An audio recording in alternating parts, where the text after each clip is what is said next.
All right, teammates. We are back once again. If this is your first time listening to the Move Swiftly podcast, welcome to the show. Welcome to the number one podcast on innovative teamwork. Great to have you. Looking forward to having you back for more. To my regular listeners, you already know how we get down over here. We bring nothing but the best. We are here simply to serve you, whatever you may be going through, whatever difficult, challenging times you are may be suffering throughout. We're here created this show so you understand you're not going through it alone. You will not be going through it alone because we have, again, whether it's myself speaking on the solo episode or if it's somebody that's coming on, we are here. There's going to be something you can take away that's going to make it so your moment gets easier, your day gets easier, and eventually you'll start to figure out ways to get whatever it is you need out of life. So today I have Miss Nicole Harrington, founder of Nicole. I don't know whether to call it Nicole Harrington or Nicole Coaching, but before I get too into her bio, let me just kind of bring her on the show before I make the intro too long. So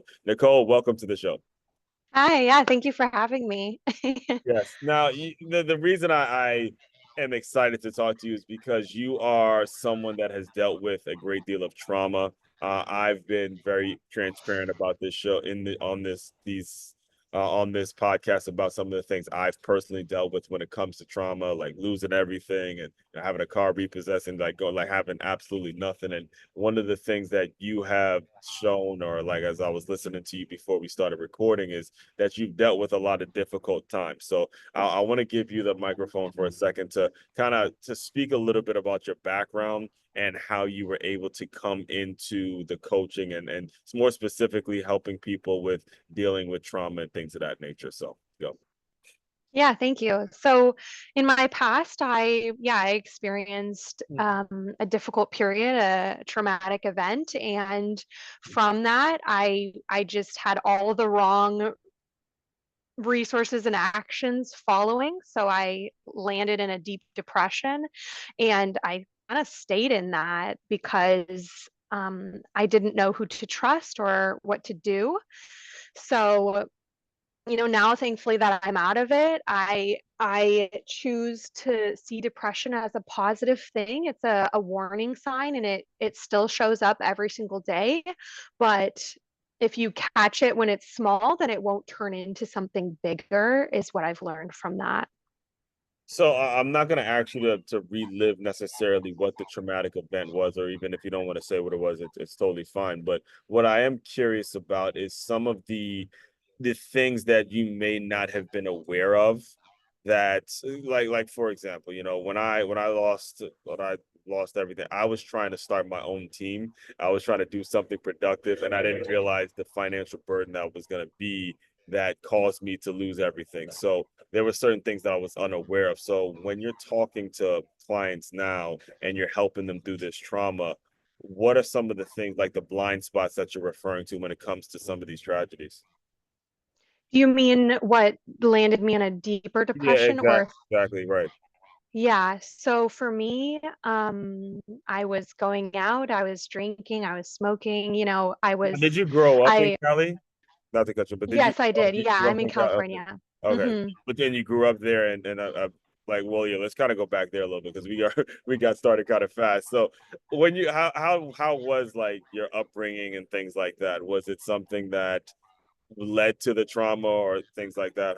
How was that going for you? Yeah, thank you. I love your curiosity, so Yeah, it's great. because we went a little too fast. And normally I give you an opportunity, just especially when we're talking to coaches and we're talking about trauma, I find myself getting a little too ahead of myself. But yeah, what was your upbringing like and all that kind of stuff, and I'll let you guys speak on that first.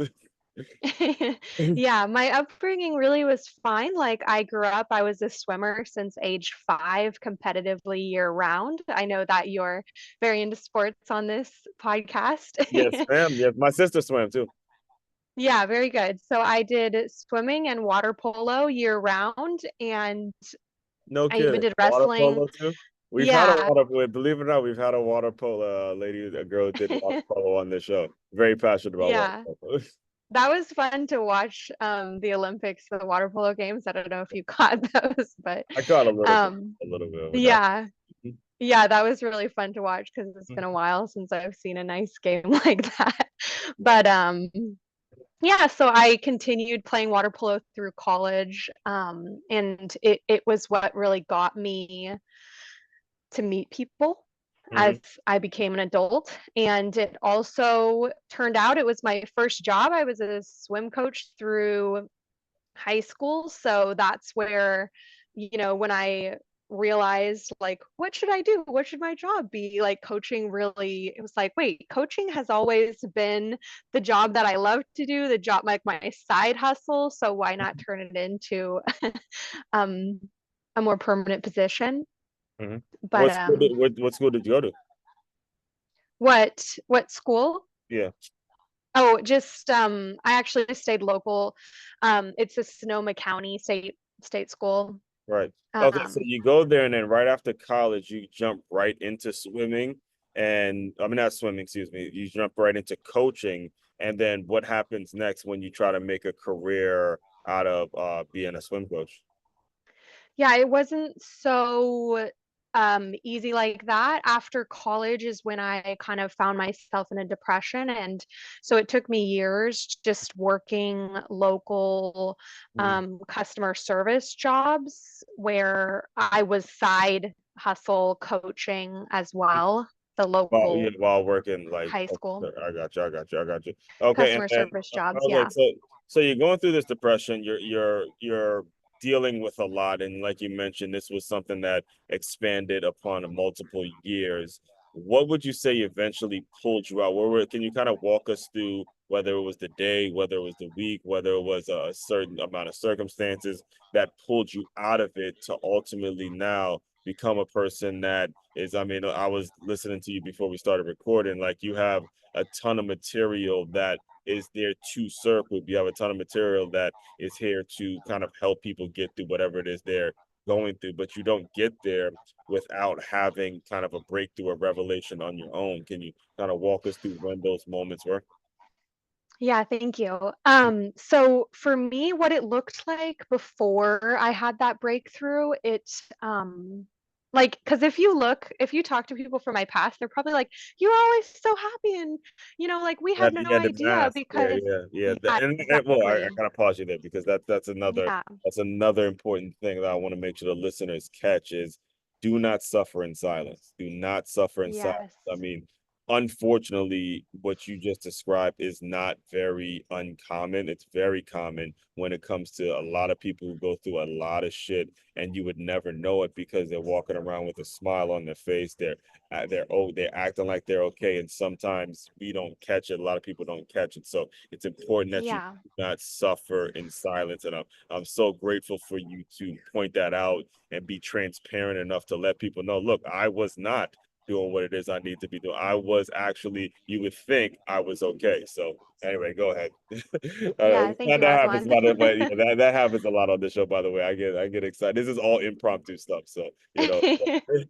No, I love your curiosity, so Yes. it's great. Yeah. I have a very curious heart also. Yes. So, um yeah, no, but it was, if someone was confrontational towards me, like, my heart rate is racing. Like I didn't know what to do, or um I I became more of a listener. I like to look back and say I was a very good listener, and that's a good skill to have. So I think when we look back on past events or even what we're going through, what is it how are we describing what we're going through? How do we look back in our past, and how do we think of those events? Hmm. Um, because if we can put a positive narrative, even if it was the hardest time of our life, like it's going to help us in the future and in the present moment. So, but to get back a little bit to my story is yeah, I was hanging out with the wrong people. I had a very bad routine. So that's one big thing that we can have the best intentions. Like I wanted to quit smoking. I wanted to quit hanging out with going out at night, staying up late or whatever, not getting the right amount of sleep. I had good intentions, but it's sometimes our routine. We're surrounded by people who are doing that and it seems okay. Hmm. So it the routine is big. Like, I knew exactly how to, I already knew what alcohol I was going to buy. I knew where it was. I knew it would take me 5 minutes to go in and out of the store. Hmm. Um, I knew how to smuggle it into my room. So it was a bad routine I found myself in, and it's very hard to get out of something like that, especially on your own. What was it that ultimately pulled you out of that routine? Your point is incredibly valid when you're talking about routine, because even the college version of me, I used to drink a lot. I played football, but I would joke all the time. Me and the guy at the liquor store, we're on a first name basis and shit like that. So you know, Yeah, right? I finished last year. I finished my a whole year sober. And I very rarely drink now. If I do drink, it may be a beer here and there. And what pulled me out of it was really just realizing it's not worth it. Like the moment for me was, I mean, it was that I went to school in New York and I was just hammered drunk one night. And it's to the point where you're so used to the feeling of being drunk where you realize in your drunken stupor, this shit is not worth it. It means the same feeling every time. And it's not like it's going to make anything better. And that was enough for me to kind of wake up and say, there's no point. It's just kind of stupid and pointless to continue going down this road where you're harming your body and you're not really doing anything for yourself. So when would you say that, these revelations hit you and these thoughts started hitting you? Yeah.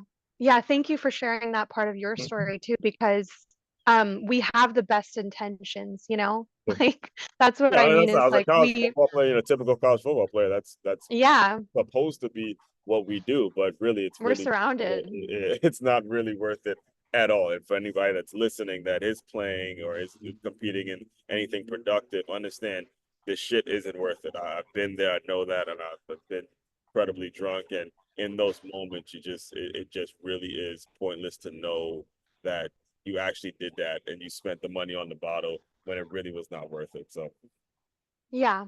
Okay, so if I was gonna say one thing, mhm. like, of course it's not so easy as just one thing. I Yeah, and there's But no that time. is how it starts. So I'm sorry, what was that? there's no time limits on the show, so you take all the time you need. Thank you. Um, but if I'm looking back, then,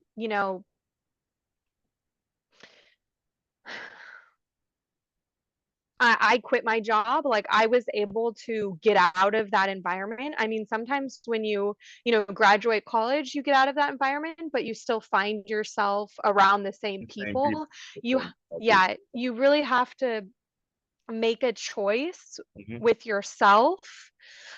So one thing that really helped me, and it seems really simple, but um, it's okay. I started by saying like it's not as simple as one thing, but it Mhm. it also is because you start with one thing and then you compile. Like you add one little thing, one little thing, one little thing. One thing gets easier, and then you add another thing. Exactly. So I Exactly. feel like my biggest thing that still helps me today is drinking bubble water. Hmm.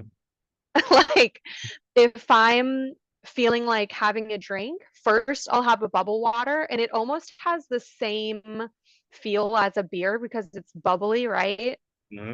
Or if I'm going out with people and they're drinking, like make sure I order a ginger beer. Like I love ginger beer. Hmm. It doesn't have alcohol. But it's like a treat, and I'm still buying something, but like start with that first and then have something alcoholic to, like ease into it. Be Right. gentle on yourself because it is hard to kick a habit like that.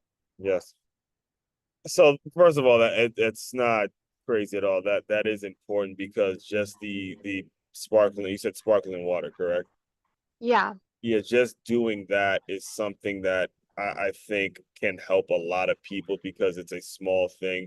but it's not easy when you're so used to doing it the opposite way, right? So even just doing a sparkling water is going to be something that can potentially lead you into the world that you're going into now, because now you got to the point where maybe it started with sparkling water, and then possibly, I don't know, maybe working out more frequently, and then you gave up the drugs, and then one thing led to a next, and eventually you landed on it's Nicole coaching, correct?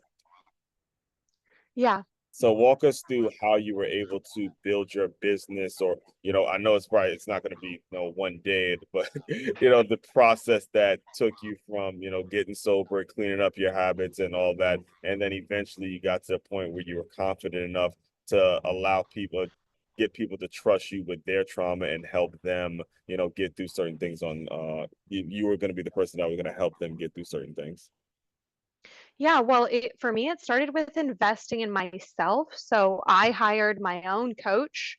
Right. Um, his name is Nick Santanastasso. He's amazing. He's an international speaker. Definitely look him up. He's has no legs in one arm. Like his story is incredible. So I've been working with him Has he already has for, he has he spoken on like Tony Robbins stage? yes, he was Yes, working. I have seen. Yes. I went to a UPW and Unleash the Power, Yeah. and I know exactly. Yeah, I saw that. So you had him as a coach. Yes, I still Oh, do. nice. Yes, he's amazing. Yeah. So he really helped me realize like who are we keeping surrounding us? Who's in our inner circle? Like what information are we feeding ourselves? He really Okay, helped so me now that's what change I'm saying. All right, my, so now you have to you have yeah, let's dive a little deeper into that. When yeah. when did you find him, and what were some of the initial feelings? Like, what made you decide to invest in him, and then what were some of the like initial things that made it so you knew that this was the right investment? Yeah, good question. So I actually technically I started with a health coach institute. I started going through their coaching certification, and they Mhm. had Nick as a guest speaker. I gotcha. Yeah, that was actually in 2020. Mm-hmm. So I first saw him speak, and you just have to feel aligned with someone you want to work with. So it was an investment, Mm-hmm. thousands of dollars. So it's especially when you're spending all your money on the wrong things. Booze. Yeah, it's hard Right. to, you know, invest so much money. And it's supposed to be, right? If Yeah, you're not if you're pushing gonna make the yourself out decision, of right? Yes, if you're not pushing yourself out of your comfort zone, then you're staying stuck or even potentially moving back, right? Like Mhm. keep pushing yourself. Um, so I chose to join, and Now, was this was a one-on-one coaching thing, or was it a group thing? it's a group. He coaches once a week. It's a Zoom call. Uh-huh. So yeah, I've What were joined. like say that's what I'm saying. What were some of the initial things? Because actually, that can be a challenging thing too when you're that deep into it. It can be a challenging thing to actually be a part of a group, or be a one-on-one is a little more serious. So, what was it about this specific program that made you obviously made the results that work? Yeah. So one thing that really helped me with his group was, and especially since I've been working with him for so long, Mhm. I came to him, I'm like, the whole world sucks. Like, I don't see any good people. Like, I was really, Yeah, all over the place. um, yeah, like I felt like nobody was good. Like, Yeah. and I said this to him, and he was like, well, what about me? Do you feel like what do you feel that way about me? And I was like, Huh. no. So he's like, just start with one person. Wow.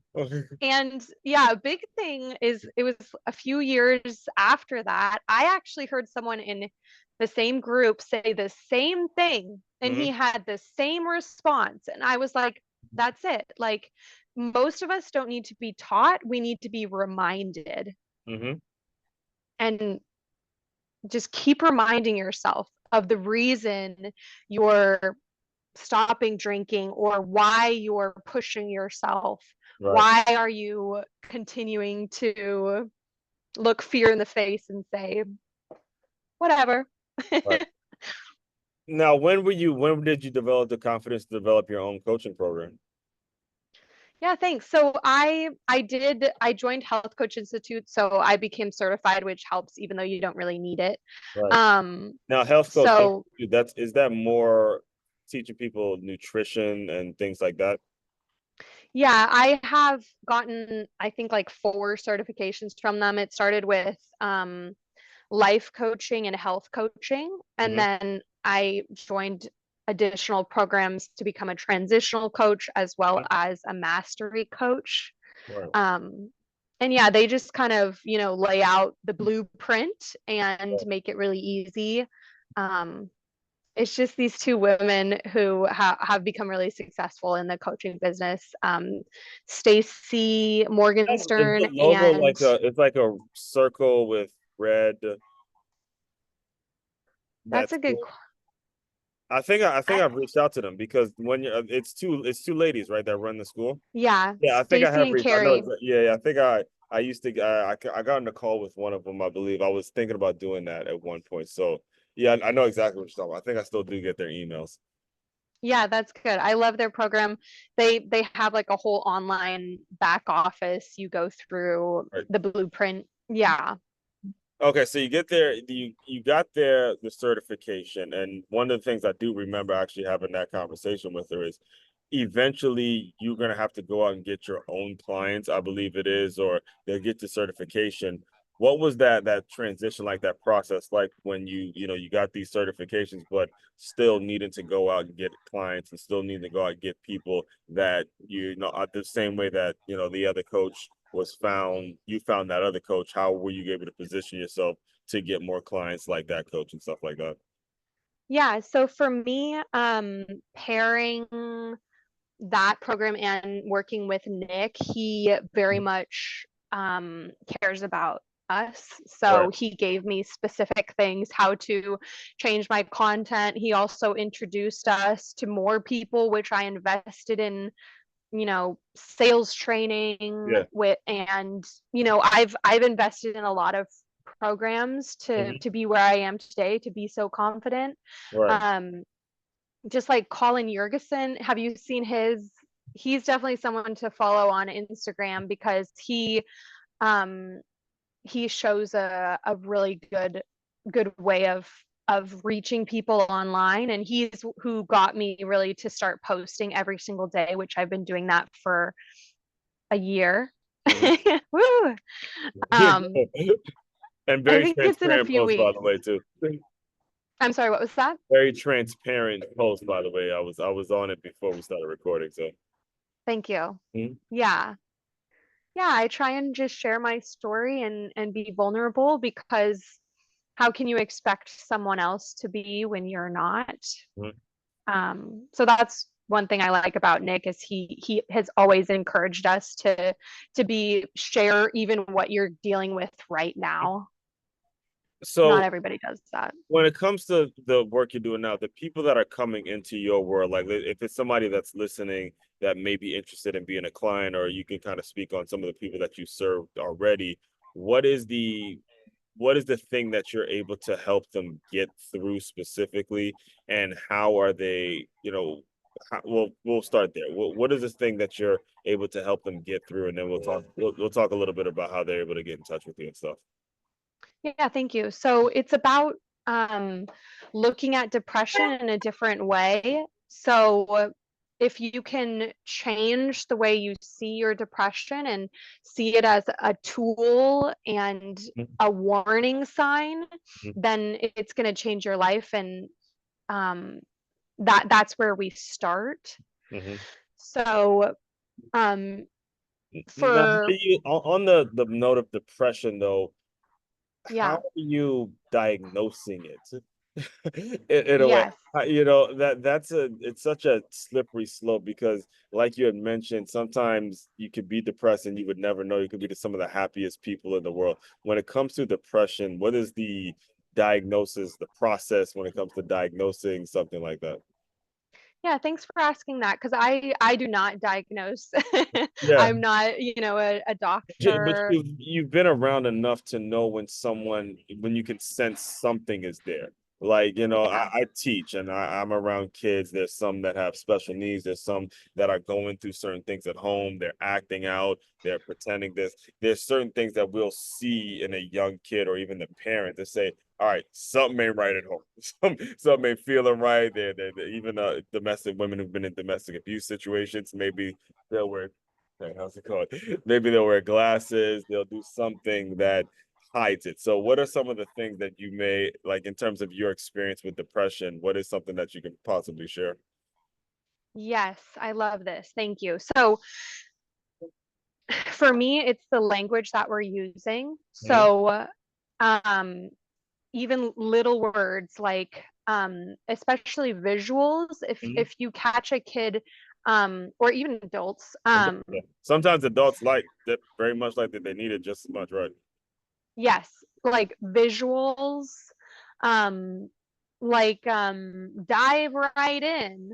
Like I'm gonna just dive right in. That's the visuals that I'm Yeah. speaking of. So if you can just ask someone like, what do you picture when you say that? Like, get just to get to know someone, just like Yeah. we're talking about being curious. Like that's Yeah. the same thing as people in your life. Just be curious and try and um um it's also hard because you don't want to like help people who don't want your help. Like that will get you in trouble too. So it's more of, being there for people. If you're talking about, you do notice someone in your life is using, oh my gosh, one of my least favorite visuals is like stab me in the back, or like Hmm.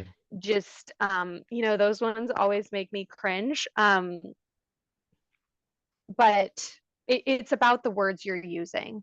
Hmm. So, how are you describing something? Hmm. Um, I kind of touched on that earlier about the narrative piece is how are you explaining something? Is it in a positive light or a negative light? Hmm. Also, too, what I've learned is body language. Body language is Mm, a huge, huge indicator when someone's actually going through something. And I've been in fitness. This is kind of I have a long, extensive history in industry. It's been fitness, athletics, and education. And a lot of those industries are very transient industries that have a lot to do with families, raising families. And there's some women that I've met that were going through a divorce and you could tell their body language wasn't there and they're not as active and things like that. So if there's anybody that is listening in that may need a life coach or maybe going through some trauma and things like that, what's the best ways that they can get in touch with you if they want to hear more about your services and stuff like that? yeah, I wanted to make it easy. So, Nicole Coaching G, I'm on all platforms. It's one word with two G's. Hmm. Instagram, you can message me. I have a Facebook page Hmm. and an email. But yeah, I mean, for me, I think if you're thinking about investing in a coach, then you want to just start following them and see if their content relates and reach out, say hi. It doesn't have to be, it shouldn't be a difficult, like an uncomfortable Right. thing if you're looking at investing in someone Well, into a program. that's actually important too, is making sure that you're following the person for a specific period of time because you will be making an investment. And as you said, if you're going to be the coach that's not out there putting their story out there as transparently and as authentically as they can, you can't expect your clients to do the same thing. So that's part of the process. Step one of the process is make sure you go follow the person and see if they're really an authentic person and if they're worth the investment over a period of time. So I'm glad you shared that as well. Yeah, thank you. And just to point out, like if you are that person, like you mentioned, someone going through a divorce, Mhm. I have a little tidbit on that. It's like Yeah. when I'm walking around, even if I'm not feeling 100% on top of the world, um, I think of my body as like a less than or a greater than sign. So like if I'm less Well, than like if here, you're listening to this on audio, just go. She's putting the alligator. We teach it like the alligator. yeah. It's the way we teach it. So it was cool Yeah. that you did that. Like are you more your body can be a little bit more slouched than your greater, it's a little bit smaller, or Uh-huh. if you just kind of can from your core kind of expand can actually help you just feel stronger in the moment. So even if you're not there right now, Mm-hmm. just present yourself and you will get there. If that makes All right, sense. big man. You're right, we're on audio, but All right, cool. Well, first of all, definitely appreciate your transparency. Appreciate you coming on. And Nicole, the way I close out all the shows is I want you to use your imagination a little bit. You are, I believe you said what, high school, no, college version of you. You're going through it. You're depressed. You're just in a very, very difficult state. You don't know how you're going to get out. I want you to pretend that that version of Nicole has come into the Zoom room. Give her some words of encouragement, and we will officially close. yes, old Nicole, I like to call her, I wish she'd known that even just visualizing doing something I want to be doing, but I can't right now, Mhm. actually tricks our brain, and our brain doesn't know the difference. So, as long as we're framing it in a positive light and we're picturing ourselves going for a walk or we're picturing ourselves going out and not drinking, it still counts. Mm. I wish I'd understood that. I have absolutely nothing to add. I think that's incredible. I think that's important. And again, for if you're a first time listener, just know that the reason I close out the show with that question is because if you yourself are going through something like that, she's talking directly to you, and you regular listeners know that this is how I close out the shows for that reason. So, all that being said, fellow teammates, continue to move swiftly. We will talk more soon.